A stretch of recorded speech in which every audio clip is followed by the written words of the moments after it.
Les années précédentes, on a fait du bon travail. Mais cette année, il faut qu'on mette la barre un peu plus haut. Regardez, ça devrait vous plaire, j'espère. Enlève-moi ces borgnoles.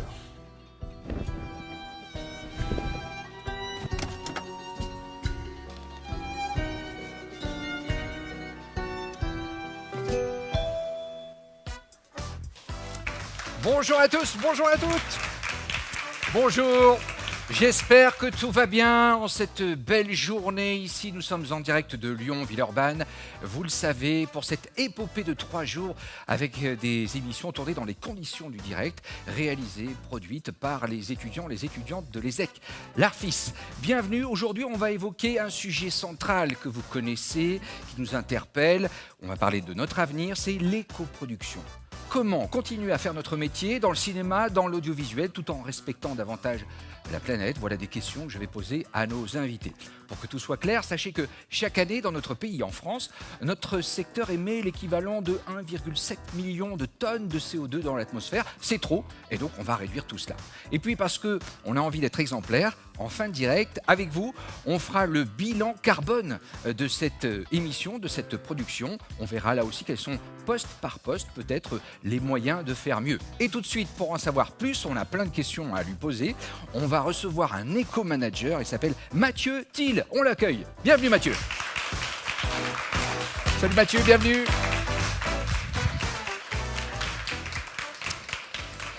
Bonjour Mathieu, très heureux d'avoir un éco-manager ici sur le plateau. C'est un nouveau métier. Alors, est-ce que vous pouvez nous expliquer en quelques mots en quoi ça consiste et comment on devient éco-manager? Alors, ça consiste à essayer dans des tournages plus vertueux. Voilà. Et comment on le devient?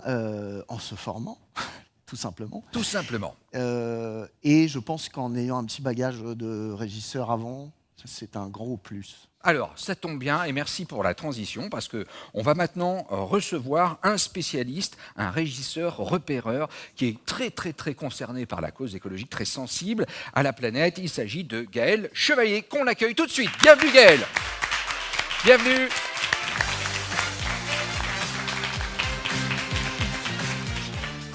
Gaël, bienvenue. Alors, vous avez beaucoup d'occupations, des sujets qui vous incombent, comme les demandes d'autorisation, la sécurité, les déplacements des équipes, le secteur des transports d'ailleurs, qui est l'un des plus polluants. Combien de voitures, par exemple, de camions vous utilisez pour un tournage standard? C'est assez variable en fonction du type de tournage dont on parle, mais on va dire 7-8 camions et une vingtaine de voitures, je pense, à peu près en moyenne. Donc ça, c'est un tournage basique. Donc ça peut être beaucoup plus important. Oui. C'est conséquent. Est-ce qu'on peut faire quelque chose pour réduire notre impact, Mathieu?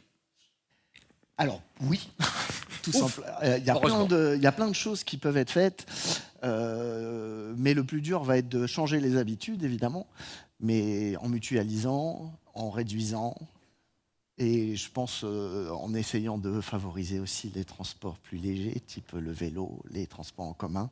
Pas facile avec une dolly, mais faisable avec plein de gens.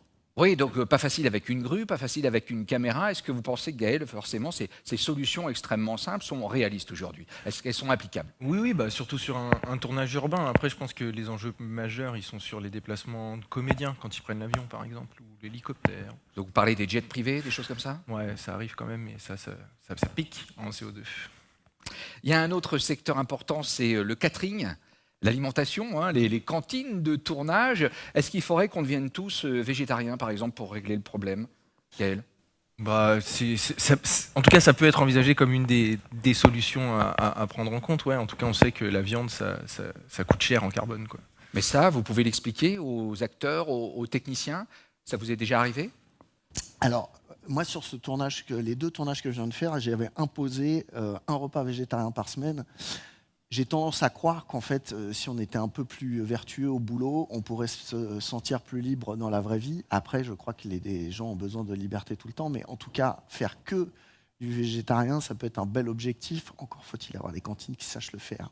Oui, alors quelles sont aujourd'hui les solutions que vous pouvez proposer? Concrètement, comment vous pouvez nous aider?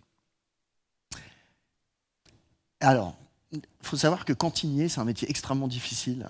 Et ils se lèvent tôt, ils partent faire leurs petites courses chez les gros fournisseurs très tôt. Et du coup, il y a bientôt une pénurie de cantiniers qui va arriver, je pense, qui nous guette.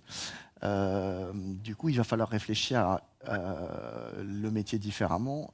Mais en tout cas, je pense qu'il va surtout falloir réfléchir les menus différemment. Et justement, le végétarien, je pense qu'il peut s'inviter assez facilement. Et le local aussi, parce que du végétarien, le quinoa, ça vient de loin, l'avocat, ça vient de loin.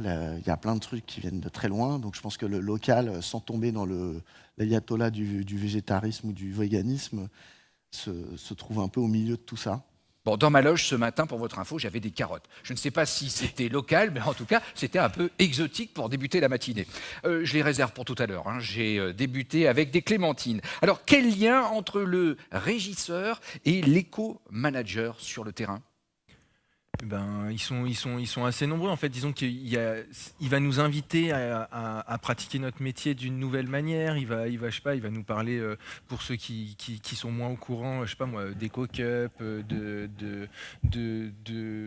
de mise en place de tables régies sans plastique, où il va attirer notre attention sur les aliments qu'on va proposer, essayer de rester sur des trucs pas suremballés, pas sur gras, pas le moins possible industriel, ce genre de choses quoi. Je pense qu'à la fin du compte, même les techniciens y gagnent parce que manger du sucre toute la journée, ça rassure parce que notre cerveau est ainsi fait, mais c'est pas excellent pour la santé quand même dans l'ensemble.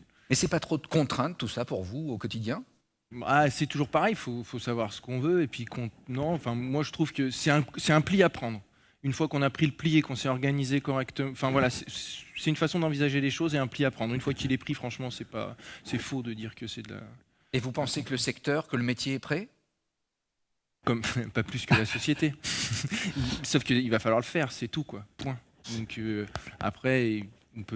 On peut se débattre, on peut dire tout ce qu'on veut, on peut se tortiller. À la fin du compte, il y aura de moins en moins de flotte à notre robinet et il faudra en tirer les conclusions quoi. Donc on n'a pas le choix.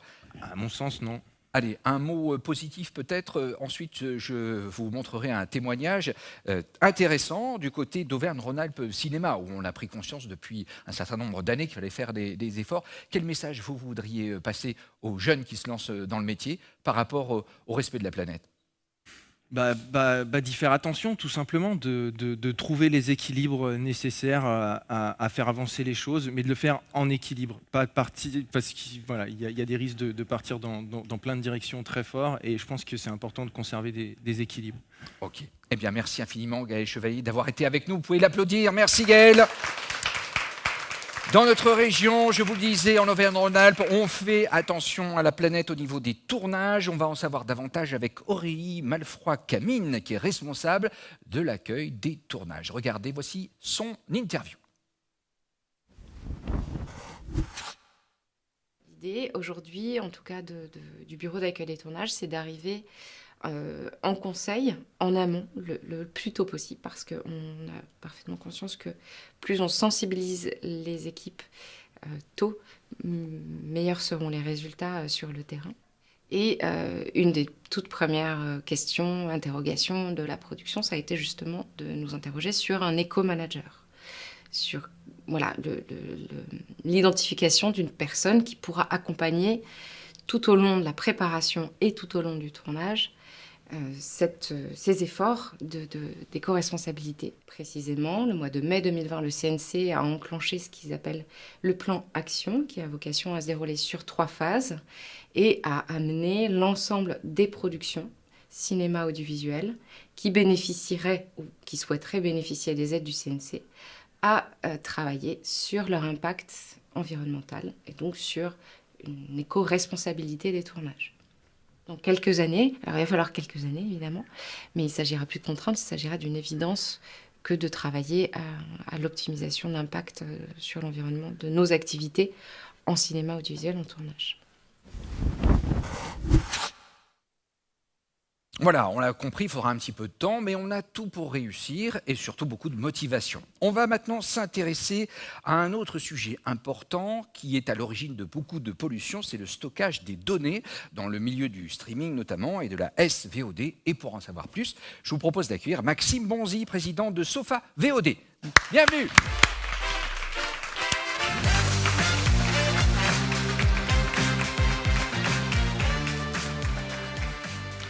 Bienvenue Maxime, alors c'est un autre sujet, on a parlé des déplacements, on a parlé de la cantine de tournage, le catering, maintenant le stockage des données, j'ai l'impression que ça prend de plus en plus d'ampleur parce que ça représente 34% des flux mondiaux liés à Internet, hein, le streaming, et ce n'est que le début. Alors comment une plateforme peut essayer de se réinventer, une plateforme comme la vôtre, pour réduire son impact ?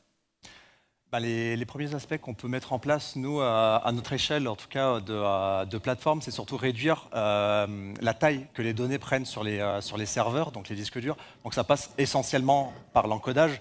Donc aujourd'hui, il y a beaucoup d'encodages de nouvelle génération en fait, qui arrivent. Alors il y avait l'H265, je ne vais pas trop rentrer dans les détails, mais il y a la V1 qui est en train de se mettre en place, notamment Netflix a commencé à mettre en place la V1 et YouTube aussi. Et aujourd'hui, c'est des choses vers lesquelles on peut tendre pour réduire drastiquement, ne serait-ce que la taille que prend les fichiers sur les serveurs, et du coup réduire aussi la quantité de données qui est envoyée à l'utilisateur. Mathieu, des solutions de votre côté? J'imagine que vous partagez, on les a là les solutions. Ouais, alors après, moi, des fois, je suis dubitatif sur les formats de tournage qui sont choisis. Et j'ai tendance à croire que tourner une daube en 8K ou en 2K, le résultat est à peu près le même, sauf en stockage. Et il serait peut-être temps que des films arrêtent de tourner dans des formats beaucoup trop lourds, alors qu'en réalité, il n'y a pas d'impact artistique à ce point-là remarquable. Maxime, de votre côté, est-ce que vous savez quelle est la façon de stocker vos productions, vos films, vos documentaires aujourd'hui? Est-ce que c'est très énergivore? Est-ce que vous avez des informations? Alors aujourd'hui, notre prestataire c'est AWS, donc Amazon Web Services. Ils ont la volonté de passer à 100% d'énergie renouvelable d'ici 2025, si je ne dis pas de bêtises. Ils avaient un plan sur 2030, ils sont arrivés 5 ans en avance. Alors je ne vais pas faire l'apologie d'Amazon non plus, mais disons que là-dessus, il y a un effort qui est fait. Après, la question de la chaleur qui est dégagée par les serveurs, on n'a pas forcément d'informations dessus, on ne sait pas qu'est-ce qui est fait après, derrière. Déjà, faire l'effort que l'énergie soit renouvelable pour faire tourner les machines est déjà un premier pas, mais on peut sûrement aller bien plus loin. Alors, question pratique, écologiquement, est-ce qu'il vaut mieux regarder un film en streaming ou acheter un DVD? Ah, bonne question. C'est une excellente question auquel je n'ai pas forcément une réponse arrêtée. Alors pour moi, le problème du support, c'est que souvent les boîtes sont en plastique, les disques sont dans un matériau qui n'est pas forcément recyclable. Enfin, il y a toute la question du support physique qui est peut-être qui trait au recyclage, qui n'est pas forcément aujourd'hui répondu ou du moins traité, parce que le support physique n'est pas non plus censé être jeté.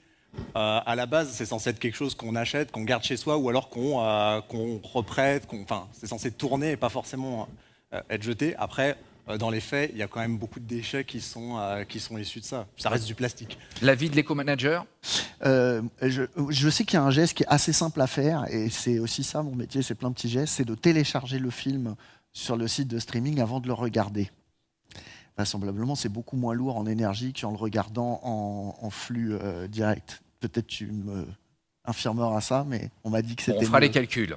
Je ne suis pas sûr de ça, si je peux informer une réponse. C'est une bataille d'experts. En soi, télécharger le film ou le regarder en direct, de mon point de vue, c'est la même chose. D'accord. Bon, il faudra qu'on appelle un expert tout à l'heure. On aura en ligne peut-être un expert en la matière. Il faut des indicateurs, c'est sûr, mais vous voyez que le sujet est assez complexe et on n'a pas de réponse toute faite. Pourtant, il existe des outils importants pour nous aider à y voir plus clair. C'est par exemple ce qu'on appelle le bilan carbone. D'ailleurs, à la fin de notre direct, je l'annonçais en intro, on va faire le bilan, on va voir ce qu'on a pu émettre comme CO2 dans l'atmosphère. Et pour en savoir plus, eh bien, on va recevoir maintenant Laura Louret de l'éveilleur Scope qui va tout nous dire sur la façon dont les choses sont calculées. Laura Louret, bienvenue. Bonjour.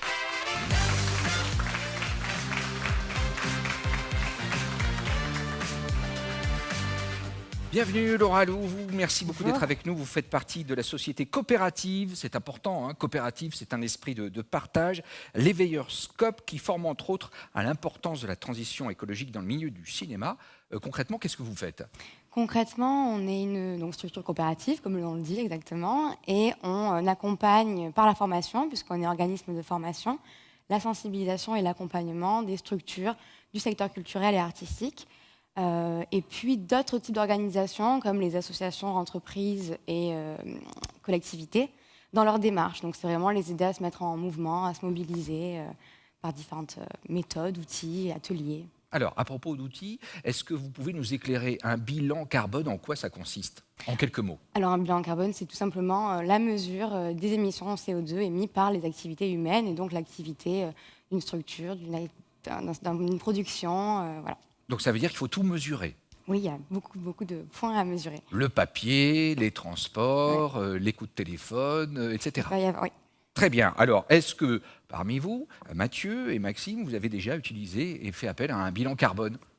Alors moi du coup il se trouve que oui, j'ai fait 2 bilans carbone pour les 2 projets sur lesquels je travaille en tant qu'éco-manager. Les outils que j'avais étaient des outils bêta qui viennent d'être validés là par le CNC. Moi j'utilise le Carbon Clap d'EcoProd. Et oui, il y a plein de choses qui sont intéressantes de relever et ce bilan carbone le permet. Maxime?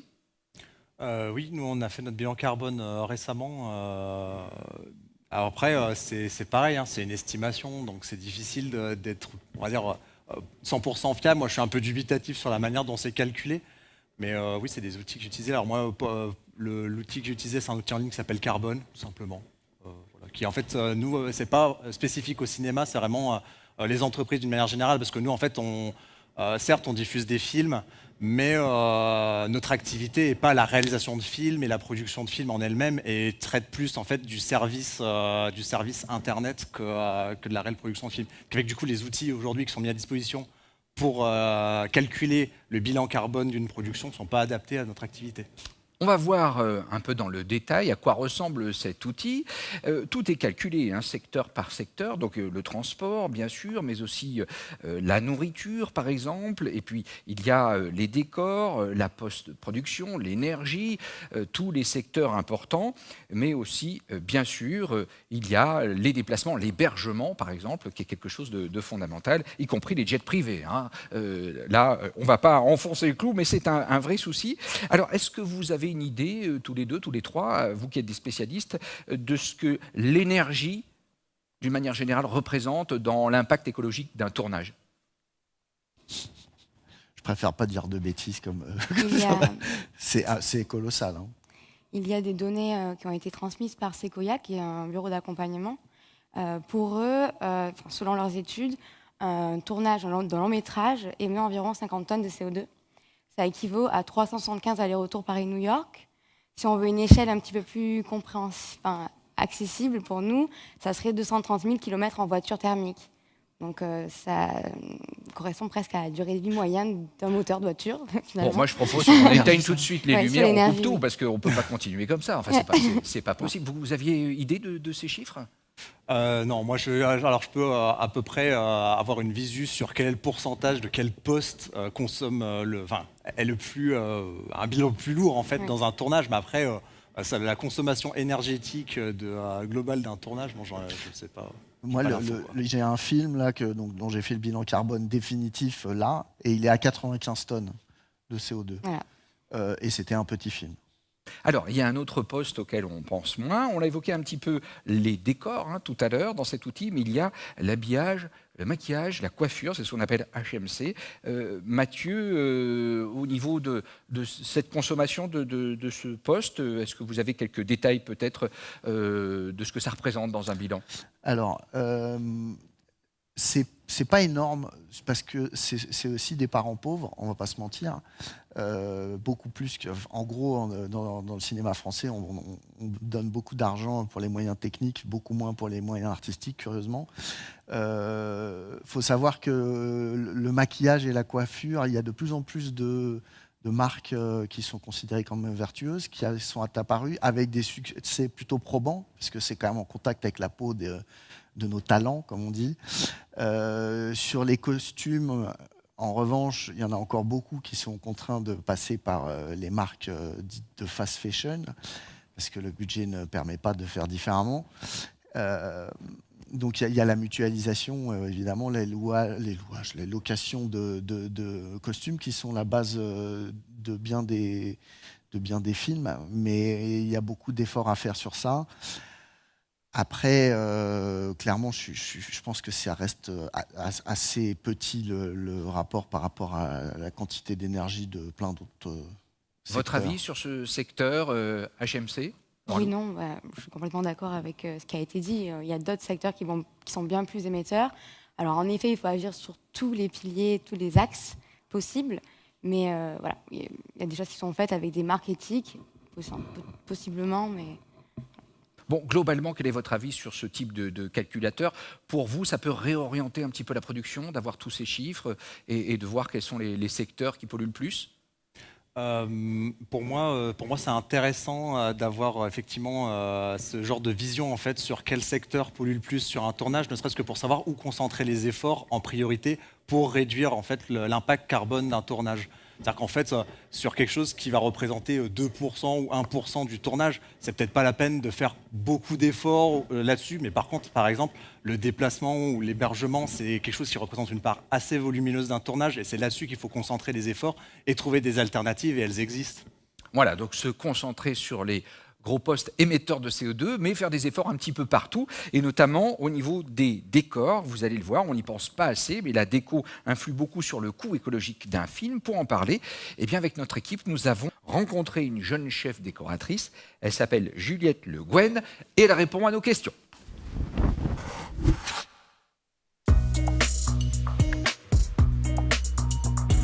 Tous les objets que j'utilise, c'est de la récup. Dans des ressourceries, à droite à gauche, je fais des mélanges de tout ça. J'essaie de récupérer la peinture aussi, j'ai des stocks avec un peu tout ce qu'il faut.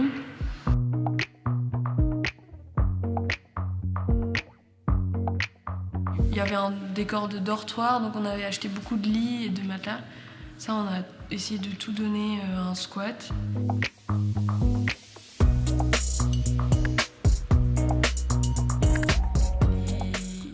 Déplacements, parce que souvent plus le tournage est gros, plus il y a d'endroits différents, de décors différents, du coup il y a beaucoup de déplacements et c'est ça aussi qui n'est pas du tout écologique. Et du coup de limiter l'espace géographique, ça aide à faire un truc un peu écologique.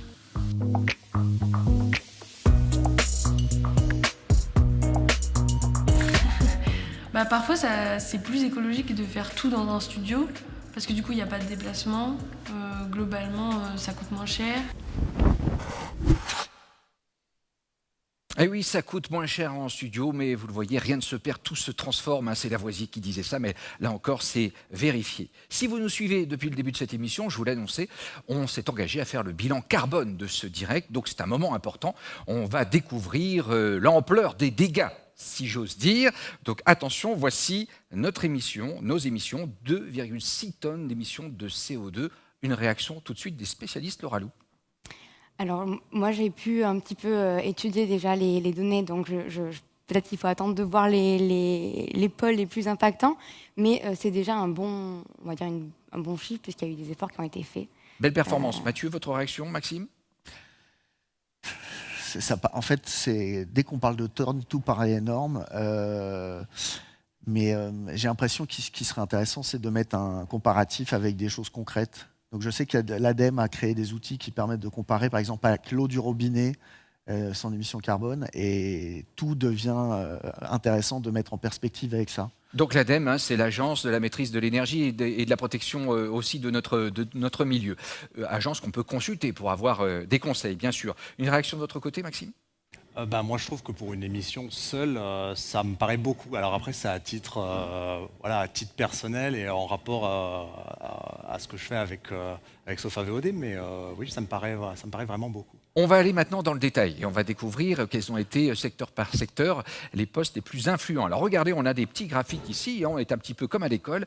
On voit qu'il y a 1,62 tonnes de CO2 rien que pour la partie tournage. Donc ça, c'est assez conséquent. Ensuite, si on rentre dans le détail, on va découvrir d'autres graphiques. Et ici, 1,33, c'est la location de matériel. Voilà pour les dégâts. Mais il y a des solutions et on a fait beaucoup d'efforts. Et là, c'est un tout petit chiffre que vous voyez ici, 0,01. Il s'agit de nos déchets. Et là, c'est quand même une super performance. Qu'en pensez-vous? Réaction, Laura Lou. Pour le point de la location de matériel, alors En effet, là, la question se pose de comparer. Déjà, c'est un super effort d'avoir fait que de la location et pas d'avoir acheté du neuf, parce que là, il y a une vraie marge de progrès. Enfin, ça fait vraiment une vraie différence. Et donc, voilà, je félicite l'émission pour ça. Mais la question se pose du transport, de la location du matériel. Alors, y a transport, c'est ici, hein, 0,23. Voilà, il y a une petite case de transport, mais est-ce que le transport du matériel loué a été découpé dans les deux parties? Ça, c'est une vraie question qu'on peut se poser, puisque ici, dans la partie location de matériel, alors qu'est-ce qu'on compte finalement? On compte le matériel et son âge, parce que ça, c'est une vraie question qu'on peut se poser. Quel est l'âge du matériel qui a été loué et son ancienneté? On sait que pour un smartphone, par exemple, il faut 5 ans d'utilisation pour rentabiliser son coût de production. Donc ça peut être pareil pour le matériel de technique. Et puis il y a la question de l'usage. Est-ce qu'il y a eu des doublons dans le matériel? Est-ce qu'on a réussi à optimiser le matériel pour avoir un usage et plusieurs fonctions? Voilà, c'est toujours la question d'optimisation. Bon, si je comprends bien, pour faire ce bilan carbone, c'est un vrai job dans les productions. Il y a un nouveau métier qui est en train d'émerger. Hein, vous avez des spécialistes. Alors, oui. Mais le risque, c'est que, selon moi, il y a beaucoup de gens qui veuillent passer pour des bons élèves et qui fassent du coup des bilans carbone complètement minorés et qui mettent sous le tapis plein d'informations. Et j'ai envie de dire aux gens qui vont en faire qu'il va falloir qu'ils prennent le temps de bien le faire plutôt que de précipitamment faire un truc qui va être totalement tronqué et faux. Ça va être une catastrophe sinon pour l'avenir, les seuils imposés par le CNC. Donc pas de greenwashing, si j'ai bien compris. Hein. Surtout Vous partagez ? Alors, on a essayé d'affiner encore cette étude. Donc, il y a eu ce premier bilan carbone qui a été fait par un premier prestataire, et puis un deuxième, Seco2, développé par Sequoia. Et regardez, sur cet outil, eh bien, on a un chiffre qui est assez proche, hein, mais qui demande quand même toutes les félicitations et les encouragements de notre public ici, parce que nous avons 2 tonnes de CO2 au lieu de 2,6 tonnes pour l'autre étude. Donc, applaudissements pour la production. Et Thomas Pelou, ici, qui a influé pour que les émissions de CO2 soient en baisse. Donc voilà, hein, 2 outils, il existe pas mal d'outils, on peut peut-être avoir quelques conseils de la part des spécialistes, ce sont des outils qui ont été homologués, hein, on le disait tout à l'heure, par le CNC. C'est tout récent, c'est il y a quelques jours? Oui, alors ça c'est tout récent pour l'homologation des outils. Après, le CNC a lancé en juin 2021 son plan d'action qui est une politique publique en faveur de la transition écologique et énergétique du secteur audiovisuel. Et donc, ils ont eu plusieurs points d'action. En 2022, ils ont lancé la formation initiale de l'écoproduction pour les élèves de première année et deuxième année d'école de cinéma. Et puis, cette année, en effet, ils ont homologué l'outil de EcoProd qui s'appelle Carbon Clap et l'outil de Sequoia qui est Seco2. Voilà, donc bonne nouvelle, il y a des outils. Eh bien, merci beaucoup d'avoir répondu à toutes mes questions. On en sait plus. Je vais vous demander en une phrase une petite conclusion. Chacun commence par vous. Maxime. Alors, petite sur le conclusion. bilan carbone. Sur la globalité de l'émission. Il nous reste une petite minute, donc allez-y. Une phrase. Ah, eh ben, pour moi, pareil, hein, côté Sofa VOD et diffuseur, pour moi, l'essentiel du bilan carbone, finalement, réside dans les films qui sont sur la plateforme, plus que dans l'utilisation qu'on en a, même s'il y a toujours des efforts à faire aussi. En une phrase. Hein. Mais du coup, effectivement, le tournage des films est un point clé dans la réduction des émissions carbone du secteur. Allez, une phrase pour Mathieu. Moi, je dirais aux jeunes étudiants d'arrêter de se précipiter pour faire plein de films et de prendre le temps d'essayer d'en faire un bien. Et ça fera baisser aussi les bilans carbone, tout ça. Et Laura Lou, le dernier mot? Moi, j'aurais 2 mots. C'est avoir le temps de le faire et pour anticiper, c'est la base de l'éco-responsabilité. Eh bien voilà, on va prendre le temps, on va faire les choses bien, on va s'appliquer pour le bonheur des générations futures, pour le bonheur aussi de nos enfants qui déjà profitent de notre environnement. Alors moi je vais donner l'exemple, on se retrouve tout à l'heure pour un autre direct, mais je vais partir avec le vélo de la production, hein. Ce sera plus simple. Alors je sais qu'à Lyon aujourd'hui il y a beaucoup de vent, ça va être un petit peu touchy, ce vélo est un vélo à l'ancienne, pas d'assistance électrique, mais enfin j'ai encore pas mal de muscles. Allez. Merci à tout le monde, merci à la production et à tout à l'heure pour d'autres directs avec tous les étudiants et les étudiantes de l'ESSEC L'Arfis à Villeurbanne et Lyon. Merci.